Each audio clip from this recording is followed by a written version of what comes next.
আসসালামু আলাইকুম রহমতুল্লাহি ওবরাকাতু।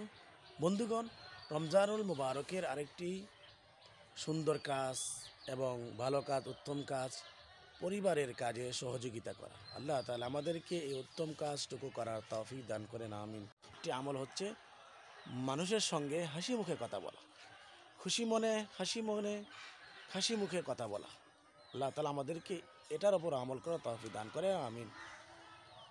রমজানুল মুবারকের আরেকটি বিশেষ আমল হচ্ছে বেশি বেশি করে নবীজি সাল্লাল্লাহু আলাইহি ওয়াসাল্লামের ওপর দুরূদ শরীফ পাঠ করা, দুরূদ শরীফ পড়া। আমরা এই রমজানুল মুবারকে বেশি বেশি নবীজি সাল্লাল্লাহু আলাইহি ওয়াসাল্লামের ওপর দুরূদ শরীফ পড়ার চেষ্টা করব। আল্লাহ রাব্বুল আলামিন সবাইকে বেশি বেশি দুরূদ পড়ার, দুরূদের উপর আমল করার তৌফিক দান করেন, আমিন। ইফতার করা এবং ইফতার অপর ভাইকে, অপর মুসলমানকে ইফতার করানো, এটা রমজানুল মুবারকের বিশেষ একটি আমল। ইফতার করা, ইফতার করানো।